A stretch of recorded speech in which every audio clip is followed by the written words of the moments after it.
여러분들은 우리나라가 공정하다고 생각하십니까? 우리나라가 정의롭다라고 생각이 되십니까? 어느 설문조사를 보니까 미국인들에게 한 거예요. 미국 사람들에게 미국 사회가 공정합니까? 라고 설문을 했어요. 그랬더니 그 미국인들의 38%의 사람들이 미국 사회는 불공정합니다. 공정하지 않다라고 이야기했습니다. 이 질문을 대한민국 우리나라에서 해본 거예요. 대한민국이 공정하다고 생각하십니까? 여러분 어떠세요? 대한민국이 공정합니까? 아니요. 그 질문에 74%의 사람들이 대한민국은 공정하지 않습니다. 불공정한 사회입니다라고 답을 했습니다. 그런데 대학생들에게 물어봤어요. 대학생들에게 이 사회에서 우리 대한민국에서 제일 먼저 해결해야 될 문제가 뭐냐? 우리 대한민국이 제일 먼저 해결해야 될 일이 무엇이냐? 대학생들에게 물어봤더니 2위가 뭐냐? 빈부격차 해소. 부익부, 빈익빈의 이 빈부격차를 해소하는 게 2위예요. 그 1위가 뭐냐? 대학생들에게 우리 사회가 해야 될 첫 번째 가장 중요한 첫 번째 뭐냐? 부정부패 척결입니다. 네, 부정부패 척결. 그러니까 대학생들도 이 사회가 불공정하다라고 생각을 합니다. 그러면 정말 이 대한민국이 미국에 비해서 부조리한가? 꼭 그렇지만은 않대요. 사회학자들이 연구해서 이렇게 비교해보면 데이터를 보면 미국이나 우리나라나 뭐 피장파장 비슷하다는 거예요. 그런데 왜 한국 사람들은 더 이 사회가 불공정하다라고 여길까? 거기에 대해서 이유를 이제 어떻게 분석을 하냐면 한국 사람들은 미국 사람들보다 비판 의식이 더 강하기 때문에 그렇대요. 상대적으로 비판 의식이 강하기 때문에 그렇대요. 그 왜 한국 사람들에게 비판 의식이 강하냐? 이게 이제 빠른 시간 안에 산업화와 민주화를 겪다 보니까, 그러니까 서양은 민주화를 200년, 100년 긴 세월의 민주화가 이루어졌는데 우리나라는 몇십 년 만에 민주화가 이루어진 거 아닙니까? 그러니까 그러한 짧은 시간 내에 산업화와 민주화가 펼쳐지면서 이 한국 사람들에게 이 정의에 대한, 이 불공정에 대한 것에 대해서 굉장히 민감해져 있기 때문에 그렇다는 거예요. 그래서 이 한국 사람들이 정의에 대해서 굉장히 관심을 갖고 민감하다. 그래서 여러분들 정치인들 얘기하는 거 보면은 공정, 늘 공정과 정의. 그래서 예전에 보니까는 대통령께서 국회에서 뭐 말씀하실 때 공정이라는 단어가 몇 번씩이나 얘기하더라 뭐 이러면서 얘기하지 않습니까? 한국 사람들이 그렇게 민감하다는 거예요. 그 예가 또 하나가 뭐냐면 그 하버드 대학교 정치 철학 교수인 마이크 샌델이라고 하는 분이 있는데 하버드대 교수예요. 근데 이분이 정의란 무엇인가라는 책을 냈어요. 정의란 무엇인가. 근데 이 책이 영미권, 영어를 쓰는 나라, 미국만이 아니라 영어를 쓰는 모든 나라들 속에서 얼마나 팔렸냐면 10만 부 팔렸어요. 그런데 대한민국에서는 몇만 부가 팔렸느냐? 200만 부 이상 팔린 베스트셀러가 되었어요. 그만큼 이 우리나라 사람들이 정의에 대해서 민감합니다. 정의란 무엇인가라는 이 책은 이 마이크 샌델 교수가 하버드 교수인데 이분이 하버드 대학교에서 30년 동안 정의학이라고 하는 과목을 가르쳤어요. 그 강의를 가르쳤던 강의록을 책으로 엮은 거예요. 그래서 팔리기는 200만 부나 팔렸는데 완독률, 읽히기는 그렇게 많이 읽지는 않았다고 사람들. 끝까지 읽지는 않았다. 왜 그렇게 이 완독률이 낮냐? 책이 너무 난해해가지고 이게 하버드생들을 대상으로 썼기 때문에 책이 얼마나 되게 난해하겠습니까? 그래서 읽다가 지치는 걸 이게 뭔 얘기인지 하다가 이 얘기도 맞고 저 얘기도 맞는 것 같아서 그런데 그랬다는 거예요. 근데 그래서 정의가 여러분들 무엇이라고 생각하십니까? 정의가 뭡니까? 사전을 보면 정의를 뭐라고 정의했냐면 정의는 진리에 맞는 올바른 도리, 개인 간의 올바른 도리 또는 사회를 구성하고 유지하는 공정한 도리.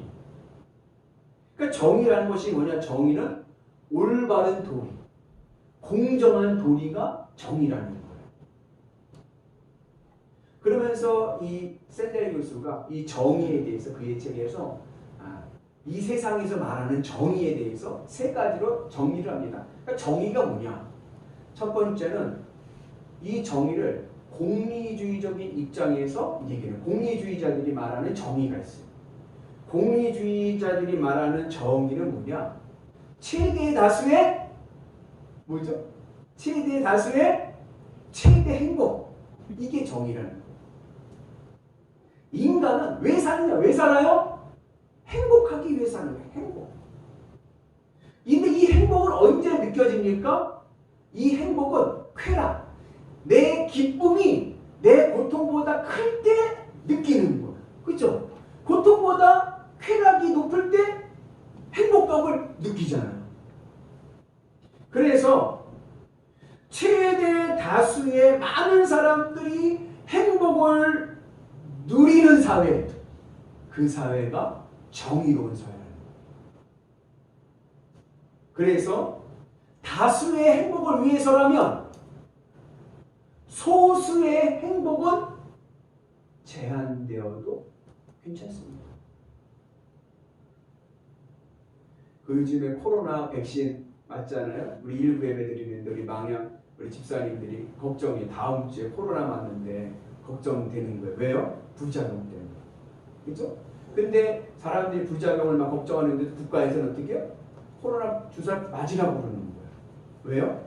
이유가 뭐냐면 코로나 백신을 안 맞았을 때의 손해보다 코로나 백신을 맞았을 때의 손해가 적기 때문에 그래요. 이익이 코로나 암 주사 백신을 안 맞는 이익보다 코로나 백신 주사를 맞는 이익이 더 크기 때문에 이게 옳은 거라고 하면서 맞으라고 합니다. 이게 공리주의적인 입장에서의 해석인 것 같아요. 제가 신학교 때, 신학생 때 이제 저희 교회에서 주일학교 아이들 가르치고 교회 식당에 가는데 식당에 가는데 식당 주방에서 한 집사님이 울면서 뛰쳐나오는 거예요. 울면서 뛰쳐나와요. 무슨 일이 있었던 거지 주방에서. 뛰쳐나오고 그 뒤에 한 권사님이 따라 나왔어요. 따라 나오면서 그 집사님을 붙잡고 하시는 말씀이 집사님이 참아. 집사님이 참으면 모두가 평안해. 참아. 그래. 그 집사님의 속은 썩어져 가는데 내 속은 막 썩어져 가는데 그 집사님 한 명이 참으면 집사님이 희생하면 모두가 평안해. 그러니까 참아. 옳은 것입니까? 공리주의는 이게 정의라는 거예요.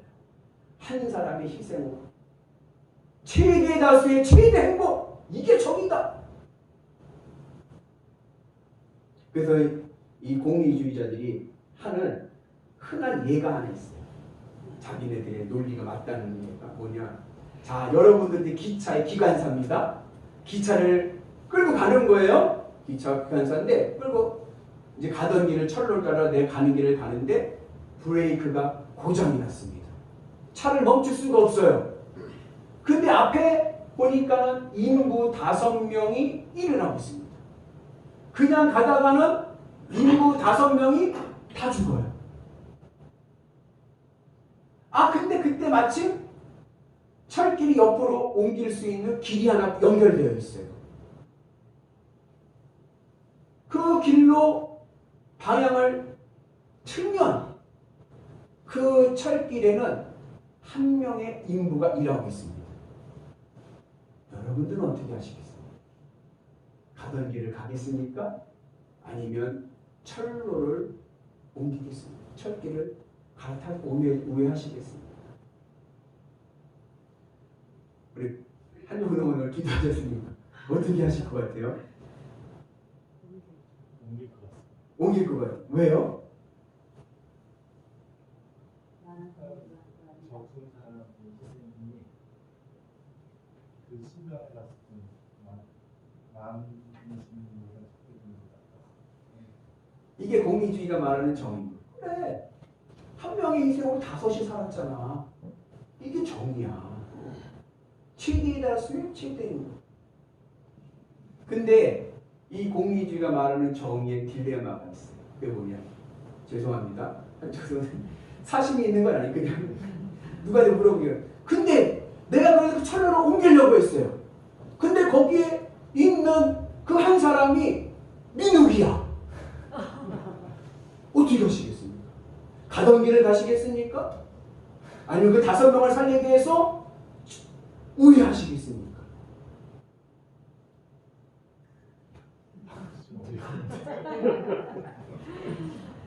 이게 공리주의 정의의 딜레마입니다.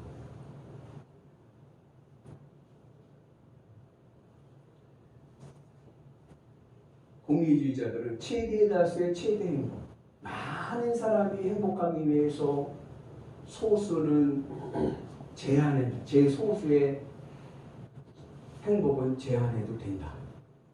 길거리에 노숙자들이 있어요. 그럼 어떻게? 국가가 노숙자들을 다 데려다가 어디다 시설에다 보관해. 왜요? 그래야 모두가 다 행복하죠. 근데 노숙자들은 나는 길거리에 있는 게 편한데 그게 나는 행복인데 그걸 제한당하는 거예요. 근데 그게 옳다는 거예요.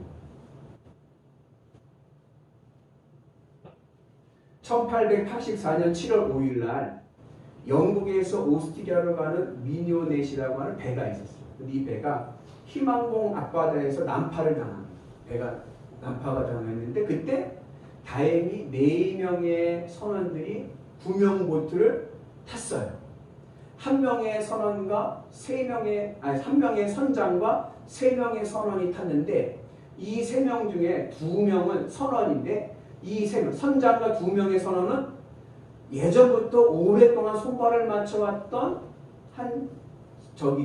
무리고 한 명은 이제 막 신참내기예요. 17살 파커라고 하는 소년입니다. 이제 처음 선원이 돼서 처음 배를 탄 사람이에요. 그 4명이 구명보트 안에 타서 18일을 바다에서 표류합니다. 물도 없고 먹을 것도 없고 18일을 그냥 바다 그 땡볕 아래에서 그 구명보트 안에서 18일 동안 표류를 합니다. 그러니까 이제 선원들이 이제 그 막둥이 이 신참내기 17살 파커가 목이 너무 마르고 바닷물을 마시려고. 그러니까 선원들이 어떻게 해? 야, 이거 먹으면 죽어. 먹으면 안 돼. 아무리 말려도 파커는 생각이 없어. 그래가지고 어떠냐? 선원들이 말려도 불구하고 바닷물을 먹습니다. 할증이 나니까. 근데 그 바닷물을 먹고 배탈이 나요. 탈이 났죠. 18일을 굶었다가 바닷물을 먹었으니 탈이 나죠. 그래서 죽어갑니다. 죽어가는 거예요. 그때 선장이 두 선원에게 뭐라고 하냐면 야, 쟤 잡아먹자. 그래서 어차피 죽을 거. 죽어가니까. 야, 이제 끝났어. 물을 먹으면 바닷물 먹으면 안 돼. 먹어도 끝나면 죽으래야. 어차피 죽으래. 우리가 먹자. 그래가지고 그 아이 파커를 죽이고 그리고 그의 피와 그리고 살을 먹으면서 4일 동안 먹는 그 아이를 그 시즌 4일 동안 먹습니다.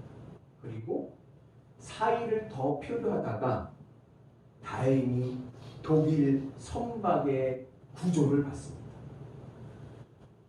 그리고 영국 법정에 서게 되는 거예요. 왜요? 파커를 죽였잖아요. 자, 여러분들이 판사입니다. 이 3명의 이 선원들 여러분들 살인죄로 사형을 선고하시겠습니까? 아니면 어차피 죽을 때 그 애 하나로 3명이 살았으니까 무죄를 선고하시겠습니다. 한 명의 희생으로 3명이 살았습니다. 정의로운 선택입니까? 유죄입니까? 무죄입니까? 이게 공리주의의 딜레마예요. 여러분이 판사다 그러면 뭐라고 하시겠어요? 우리 한 권사님 오늘은 십자가 지셨다 생각하시고 어떻게 하실 것 같아요? 유죄일까요? 무죄일까요? 사형입니까? 무죄입니까? 유죄 사형까지가 아, 그래? 영국 판사가 판결을 내립니다. 사형을 내렸어요. 근데 서양에는 배심원 제도가 있잖아요. 배심원 제도. 판사는 사형을 내렸는데 배심원 제도는 무죄! 네. 그래가지고 구속을 했다가 나중에 특별 사면으로 6개월 만에 석방돼서 자유의 몸이 되었습니다. 공리주의가 말하는 정의는 뭐냐? 최대 다수의 최대 행복. 개인은 중요하지 않아요. 소수는 중요하지 않습니다. 많은 사람들이 더 행복하고 더 기쁘면 그게 정의인 거예요. 한 명의 희생으로 3명이 살았다. 올바른 선택이다. 정의다. 그렇게 얘기를 합니다. 근데 그게 정말 정의입니까? 두 번째 정의에 대한 입장이 있습니다. 자유지상주의 입장인데 이 자유지상주의자들은 개인의 인권을 굉장히 중요시 여깁니다. 이 개인의 존엄성은 하늘로부터 주어진 존엄성이기 때문에 개인의 인권과 자유는 보장받아요. 당연히 서로의 다 인권이 있으니까 서로의 피해를 주지 않고 서로의 인권을 침해하지 않는 범위 내에서는 모두가 합의된 계약 안에서는 그 인권은 보장받아야 됩니다. 그것이 바로 정의입니다. 이 개인의 인권과 자유에 대해서 국가가 간섭하는 것은 정의롭지 못한 사회입니다. 예를 하나 들면 운전을 할 때 뭐가 매죠? 한권사님 뭐 매죠? 안전벨트 매는데 귀찮아서 안전벨트를 안 매고 운전하다 보면 어떻게 되죠? 범칙금을 냅니다. 자유주의자들은 이렇게 얘기해요. 내 인생 내가 사는데 내가 안 매고 내가 가다가 내가 간다는데 뭔 상관이야 국가가. 장기 매매. 아니 내 장기 내가 떼서 내가 팔겠다는데 국가가 왜 못 팔게 하냐. 안락사. 내가 고통 없이 그냥 죽겠다는데 왜 고통 있게 죽게끔 국가에서 안락사를 허용하지 않느냐.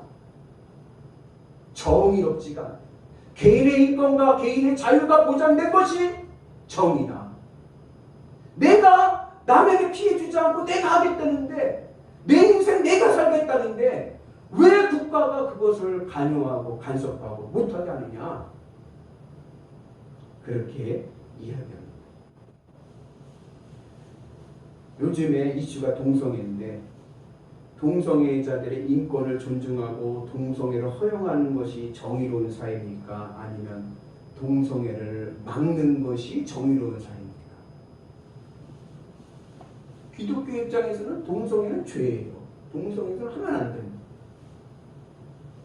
그런데 자유주의자들은 뭐라고 하냐면 동성애자들도 인권이 있는데 왜 그것을 국가가 못하게 하고 왜 니네들이 제3자가 못하게 하느냐.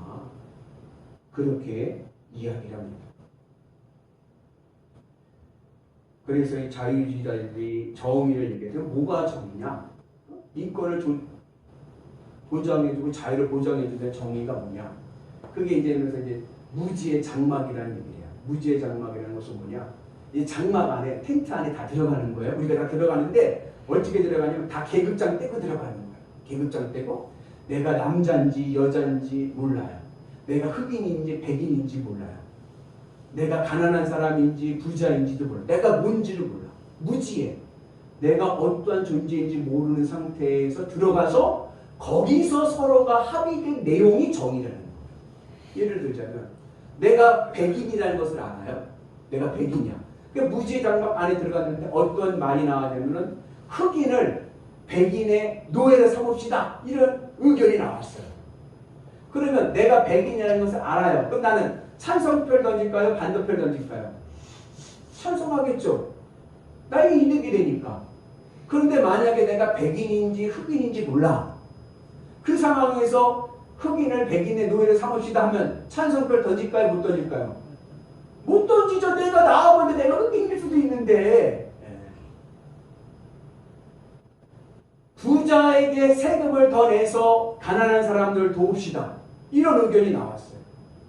그러면 내가 부자인지 가난한 자인지 모르는 상황에서는 어떻게 할까요? 흥권사님 찬성하실까요? 반대하실까요? 찬성하죠. 왜 내가 나와보는데 내가 가난뱅이일 수도 있는데. 그게 정의라는 거예요. 그렇게 모두가 무지의 장로 자 계급장 다 떼. 그 들어와. 그리고 거기서 합의된 내용이 그게 정의라는 거예요. 그 이제 좀 유식한 말은 칸트가 말한 정언명령. 살인하지 맙시다. 오케이. 정의잖아요. 그죠? 도둑질하지 맙시다. 계급장 다 떼는 것도 오케이. 그렇지. 도둑질하면 안 되지. 간음하지 맙시다. 당연하지. 이런 것들. 이게 바로 정의라고 이야기를 합니다. 그래서 이제 이러한 내용에서 좀 발전돼서 이제 자유주의학자 중에 철학자인 존 롤스라고 하는 사람은 복지의 개념을 이야기합니다. 정의는 뭐냐? 천부인권, 개인의 인권과 자유는 중요해. 그러나 뭐가 있냐면 타고난 재능이 달라. 그렇기 때문에 그냥 모든 개인의 인권을 무조건 다 존중해주기보다는 이 타고난 재능이 다르기 때문에 그것에 대한 평등을 유지시켜주는 게 정의라는 거예요. 예를 들자면 손흥민 선수 아시죠? 축구 선수? 손흥민 선수는요 연봉이 어떻게 돼? 연봉이 아니라 그분은 주급으로 받아. 일주일마다 받는데 일주일마다 통장에 3억씩 찍혀. 일주일마다 3억씩 찍히는 손흥민의 연봉이 그런 거예요. 그런데 주급으로 받는데 여러분이 손흥민 선수가 보통 프로 선수들 있잖아요. 우리나라 프로 선수들 이름 무명의 선수들은 연봉이 한 2천만 원 될까 3천만 원 될까 얼마 안 돼요. 그러면 여러분 손흥민 선수가 이 다른 선수들보다 더 많은 연봉을 받는 게 공정합니까? 불공정합니까? 한번더 공정합니까? 불공정합니까? 손흥민이 다른 사람보다 더 많은 연봉을 받는 게 예? 공정해요? 왜요? 자기 재능으로 네. 그 기여를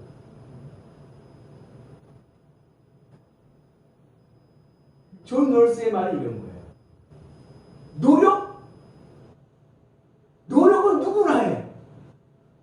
노력은 누구나 하죠. 그렇죠? 프로 선수면 누구나 아침부터 저녁까지 늘 운동할 거 아니에요. 근데 왜 손흥민이 잘하느냐? 노력만이 아니라 우리 권사님 말씀하셨듯이 재능, 타고난 재능이 있다. 타고난 재능. 이 타고난 재능이 공정합니까? 안 공정하죠. 똑같이 노력을 했는데 누구는 잘하고 누구는 못해. 왜? 재능이 달라. 타고난 게 달라. 근데 이게 공정하냐? 공정하지가 않다. 삼성전자 부회장이신 이재용 씨는 재산이 수십조. 이분은 타고난 재산이에요. 태어나자마자 금수저를 빨고 나왔어. 그러면 이재용 부회장의 재산은 공정한 겁니까? 그렇게 타고난 재능이 다르다는 거예요. 이 타고난 재능으로 부를 쌓은 것은 불공정한 것이다. 그리고 어떻게 되느냐? 그러한 사람들에게 세금을 더 걷어서 사회적 약자들에게 풀어서 똑같은 사회적인 균등을 유지하는, 사회 균등을 할 수 있는 사회에 할 수 있는 인권을 보호할 수 있는 장치 하는 것이 이것이 바로 정의, 라고 이야기를 합니다. 실질적인 정의죠. 금수저에게 세금을 더 뽑아서 내서 걷어서 흙수저에게 줘서 같은 기회를 유지할 수 있게끔 해주는 게 정의라는 거예요. 세 번째 정의가 있습니다. 미덕을 강조한 공동체주의입니다. 대표자가 아리스토텔레스인데 뭐가 정의냐? 본래의 목적이 중요해요. 본래의 목적을 이루는 것이 정의라는 거예요. 그러니까 이제 좋은 예가 뭐냐? 좋은 플롯이 있어요. 한 권사님 죄송합니다. 네. 좋은 플롯이 있어요. 이 플롯을 부자에게는 팔면 10억에 팔 수가 있어요. 10억에.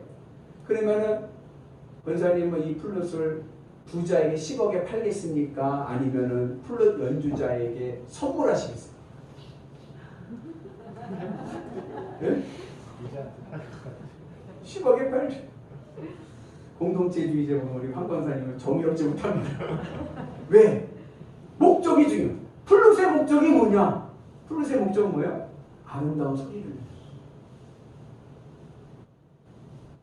그러기에 이 플롯이 부자에게 가면 어떻게 돼? 장식장에 있는 장식품이죠. 이거 10억짜리야? 이러지 불겠어요? 부자가? 불지도 모르는데. 그러나 연주자에게 가면 아름다운 플롯을 그 고유의 목적을 이루는 것, 이것이 선이다. 그러기 위해서 필요한 것이 뭐냐? 미덕, 개개인의 시민의식, 성숙한 시민의식, 도덕적인 시민의식이 쌓여서 그 성숙함을 가지고 공동체의 선을 이루는 것, 이것이 바로 정의라고 이야기를 합니다. 인도에는 대리모 제도가 있어요. 대리모라는 게 뭐냐면 이제 불임 부부가 있어요. 불임 가정에서 난자와 정자를 수정을 시켜서 대리모 자궁에다가 착상을 시켜서 임신을 하는 거예요. 자, 여러분들이 대리모 제도가 정의로운 제도입니까? 정의롭지 못한 제도입니까? 이걸 공리주의 입장에서 공리주의 정의가 뭐라 그랬어요? 최대 다수의 최대 행복. 그 입장에서 보면 이건 정의로운 제도예요. 왜냐? 불임 부부에게는 새 생명을 아이를 얻을 수 있는 행복이 주어지고 이 대리모는 경제적인 수익을 얻을 수 있는 이익이 발생하니까 둘 다 이익이야. 둘 다 행복해. 그러니까 정의로운. 이걸 할 수 있는 거야. 자유주의자들의 입장에서 보면 자유주의는 어떻게? 개개인 인권이 중요해. 개개인이 합의하에 계약하에 이루어진 일은 정의로. 그걸 국가에서 참여하는 게 간섭하는 게 부정이야. 그러나 아까 그 정의 자유주의를 수정했던 존 롤스의 입장에서 보면 이 대리모 제도는 부정의합니다. 왜냐? 왜 대리모가 생겼느냐? 왜 대리모가 생겼을까요? 왜 대리모가 되려고 할까요? 가난하니까. 돈이 없으니까. 돈이 없는 가난의 불공정이 불평등이 일어난 제도이기 때문에 대리모 제도는 안 된다. 이건 정의롭지 않다라고 이야기합니다. 공동체주의는 본래 목적을 본다. 목적이 선해야 돼. 임신과 출산의 목적이 뭐냐? 이게 단순히 아기를 낳는 것만이냐? 아니다. 그 안에는 뭐가 있냐? 모성애가 있죠. 모성애. 그리고 이 아이의 생명을 물건으로 사고 팔 수 있는 그런 존재가 아니다. 그래서 이 공동체주의에서는 대리모 제도를 반대합니다. 실제로 이런 일이 있었어요. 계약을 했어요. 미국에서 있었던 일이에요. 불임 부부가 이 대리모하고 계약을 해가지고 얼마 줄 테니까 계약서를 써서 계약서를 썼어요. 계약서를 정식으로. 그리고서는 아이를 이제 맡겨서 이제 대리모가 임신을 해가지고 10달 있다가 아이를 낳았어요. 근데 그 아이를 낳으면서 대리모의 생각이 바뀌었어. 이 아이를 데리고 도망을 갔습니다. 못 주겠는 거야. 내가 10달 하면서 모성애가 생겨서 못 주겠는 거야. 도망갔어요. 그래서 이 불임 부부가 그 대리모를 고소해서 재판에 갔습니다. 한 권사님. 재판장이시라면 그 아이는 어디로 가야 됩니까? 구원. 예? 엄마 데리고 말. 불임 부부한테. 네. 1심 재판이에요. 1심 재판. 계약서 썼잖아. 계약서. 계약서 썼으니까 당연히 불임 부부가 아니다. 그 대리부가 가만히 있지 않고 항소를 해놓고 대법까지 갔어. 대법에서 뭐라 했냐면은 양육권은 불임 부부에게 준다. 왜냐? 이유가 한다예요. 아이를 더 잘 키울 수 있는 경제적인 여건이 되기 때문에. 저기 아니야. 애를 더 잘 키울 수 있는 환경이 되기 때문에 양육권은 불임 부부에 주고 대리모는 엄마로서 대리모를 엄마로 인정한 거죠. 엄마로서 아이를 만날 수 있는 방문권을 허락해요. 만나고 싶을 때 만나. 네가 엄마다. 이렇게 이야기했기 때문에. 여러분, 정의가 뭡니까? 무엇이 정의입니까? 사람들이 정치인들 보면 한다. 공정과 정의의 사회. 무엇이 정의입니까? 하버드대 교수도 정의를 그 책에 정의가 안 나와요. 자기도 그냥 소개만 하지 자기가 뭐라고 명확하게 정의에 대해 설명을 하지 않습니다. 정의는 상대적입니다. 최대 다수의 최대 행복이 정의입니까? 개인의 인권을 존중하는 것이 정의입니까? 실질적인 평등, 금수저에게서 세금 더 내서 흑수저 키워주는 거, 그 공정하게 평등하게 하는 것이 정의입니까? 아니면 성숙한 시민의식을 가져서 공공의 선을 이루는 것이 정의입니까? 관점에 따라 다릅니다. 그래서 우리는 교만해서는 안 돼. 내 말이 박터비야. 내 말이 맞아. 교만해서는 안 돼. 관점에 따라 정의의 개념은 달라질 수가 있어요. 그래서 우리는 어때요? 겸손해야 돼. 그러면 오늘 우리 기독교인들이, 우리 신앙인들은 근데 이게 정의가 뭐냐? 오늘 아모스의 연자가 이렇게 말씀합니다. 같이 있습니다. 오직 정의를 물같이 공의를 마르지 않는 강같이 흐르게 하시오. 이 말씀이요 굉장히 유명해진 적이 있어요. 언제 유명해졌냐면 박근혜 전 대통령 탄핵 심판 때 헌재에서 이 성경 구절이 읽혀졌어요. 모르셨나요? 판결문에 밑에 거기 헌법재판관 중에 안창호라고 하는 재판관이 그 밑에 판결문에 소수 의견으로 이 성경 구절을 넣었어요. 그래서 그때 여자분이 이제 판결을 막 읽다가 끝에 오직 정의를 물같이 공의를 마르지 않는 강같이 그렇게 할지어다 이게 나왔어요. 판결문에. 그래서 유명해진 말씀이에요. 그 성경에서 우리 그리스도의 삶은 어때요? 우리의 삶은 정의가 물같이 흘러야 되고요. 공의가 마르지 않는 강같이 흘러가야 됩니다. 우리는요 정의로운 삶을 살아야 되고요. 공의로운 삶을 살아야 됩니다. 그러면 성경에서 말씀하는 정의, 공의가 무엇입니까? 성경에서 이 정의와 공의는 뉘앙스는 비슷한 개념인데 뉘앙스가 약간 달라요. 동일한 이야기지만 뉘앙스가 약간 다릅니다. 성경에서 정의는 히브리어로 체데카라고 하는데 이 정의는 뭐냐? 아까 정의가 뭐예요? 사단적 의미가 올바른 도리라고 했죠? 하나님과 나와의 관계성, 개인적인 하나님과 나와의 관계성 속에서의 올바른 도리가 정의입니다. 공의는 미시파트라고 하는데 공의는 뭐냐? 인간과 인간, 사회와 사회 간의 속에서 이루어지는 올바른 도리가 공의입니다. 정의는 원론적인 정의, 정의라고 체데카라고 할 때는 원론적인 거, 하나님과 나와의 관계에서 일어나는 정의, 이게 본질인 거예요. 그리고 공의, 그 공의는 뭐냐? 그 정의가 나를 통해서 이 사회에 흘러들어가는 것이 공의입니다. 기능적인 정의를 이야기합니다. 그래서 기독교의 삶은 먼저 내가 하나님과 나와의 관계가 어떤 관계? 정의로운 관계가 되어야 되고 내가 하나님과 나와의 관계가 정의로운 관계가 되면 자연히 나의 삶이 어떻게 돼요? 공의로운 삶이 되어서 이 사회가 공의로운 나라가 될 줄로 믿습니다. 그래서 하나님의 나와의 관계가 올바른 도리 정의를 이루면 인간관계, 사회관계에서 공의는 자연히 실천됩니다. 그러면 성경에서 말씀하는 정의가 뭐냐? 결론적인 얘기를 하면 한마디로 말하면 성경에서 말씀하는 정의는 하나님의 뜻을 따르는 것입니다. 이게 정의. 교회에서 예배만 드리는 게 정의가 아니라 일상생활 속에서 나를 향한 하나님의 뜻이 이루어진 것, 내 삶이 하나님의 뜻을 따라 살아가는 것, 이것이 정의입니다. 그리고 이렇게 내가 하나님의 뜻을 따라서 살아갈 수 있게 하는 전제가 바로 뭐냐? 그게 바로 믿음입니다.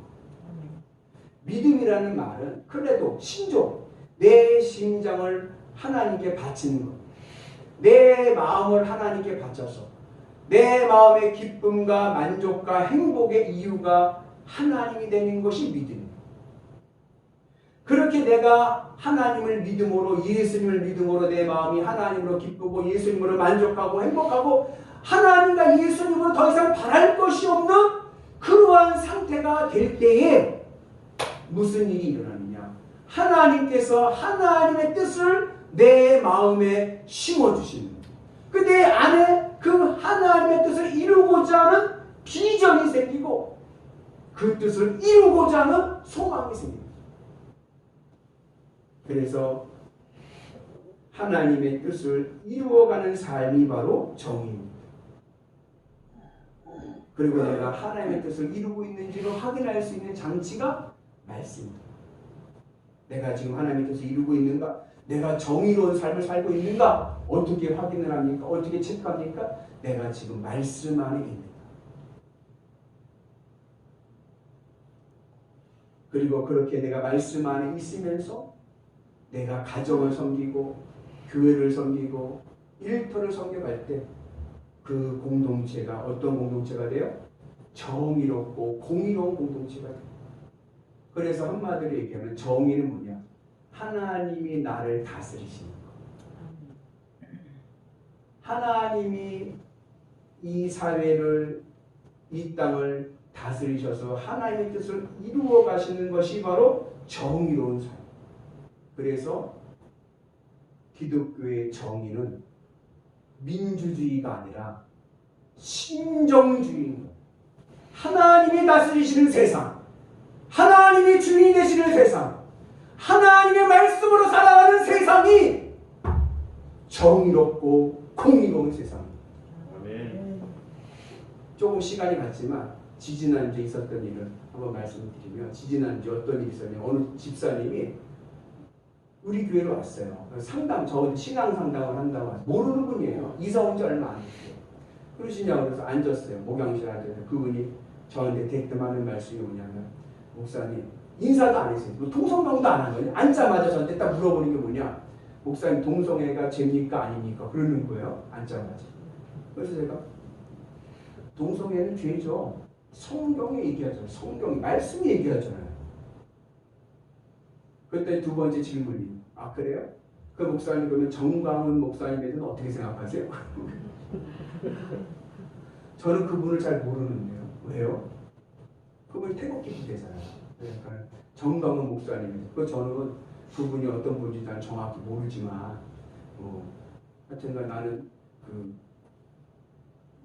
잘 모르겠다고 제가 그러니까 그분이 그러면 그 목사님은 자유민주주의에 대해서 어떻게 생각하세요? 이러는 거예요. 그래서 제가 그랬어요. 저는요 자유민주주의자가 아니에요. 그랬어요. 제가. 전 자유민주주의자가 아닙니다. 그랬어요. 근데 그분이 깜짝 놀라는 거예요. 그래서 저한테 물어보니, 그러면 공산주의자인가요? 나보고 공산주의자냐고 제가 그랬어요. 나는 공산주의자도 아니고요. 저는요 복음주의자입니다. 우리 이사야 이야기를 해요. 이사야가 한 얘기 뭐예요? 그 당시에 막 정치가 혼란스러울 때 나라가 국정이 정치가 불로 나눠졌어요. 한쪽은 아수르파로 가야 산다. 한쪽은 애국파로 가야 산다. 갈라졌어요. 우리나라랑 똑같아요. 한쪽은 미국을 붙잡아야 산다. 한쪽은 북한과 친교를 해야 산다. 두 다녔잖아요. 제가 그 얘기할 때 이사야가 뭐랬냐면 아수르도 아니고 애굽도 아니고 우리가 살기는 오직 여호와 하나님만을 의지해야 된다. 하나님만을 바라봐라. 그래서 제가 그 이사야 얘기를 해주면서 그분한테 기독교는 복음은 이념이 아닙니다. 복음은 생명입니다. 복음은 민주주의도 아니고 공산주의도 아니고 오직 예수 그리스도의 십자가입니다. 예수님을 생명으로 삼는 자들, 그것이 복음입니다. 주님의 십자가를 붙잡고 저는 예수님의 십자가를 지킨다면 민주주의를 버릴 수도 있고 공산주의도 버릴 수 있고 이념이 중요한 게 아니라 예수님의 십자가가 중요해요. 그러면 제가 그 얘기를 했죠. 조금 정치적인 얘기죠. 제가 이 태극기 부대에 좀 아쉬운 것은, 정강훈 목사님에게 아쉬운 것은 한 손에는 태극기, 한 손에는 성 주님의 십자가를 들고 나가요. 십자가를 들지 않고, 그죠? 그때 근데 알겠습니다를 가더니 아니. 여러분, 복음은 이념이 아닙니다. 복음은 생명입니다. 정의가 뭡니까? 도대체 뭐가 정의입니까? 뭐가 옳은 겁니까? 오늘 우리에게는 예수님이 정의입니다. 하나님 뜻 이루어가는 것이 정의입니다. 하나님을 붙잡고 주님의 십자가 붙잡고 말씀 안에서 말씀에 순종하며 살아가는 삶, 그 삶이 정의로운 삶이고 그 삶을 내 가정에, 우리 교회에, 이 공동체, 이 나라와 이 민족에게 이루어갈 때 이 사회가 공의로운 사회, 공의로운 교회가 될 줄로 믿습니다. 그때에 하나님께서 우리를 회복시켜 주시고 하나님께서 우리를 구원해 주시고 가나안의 복지와 하늘의 열매를 맺는 축복을 허락하실 줄로 믿습니다. 바라기는 우리 영일의 모든 성도들은 하나님이 다스리시는 세상, 하나님이 주인이 되시는 삶, 하나님의 뜻을 이루어가는 성도, 주님의 십자가 붙잡고 주의 말씀을 따라 살아가는 정의롭고 공의로운 성도들 되시기를 주님의 이름으로 축복합니다.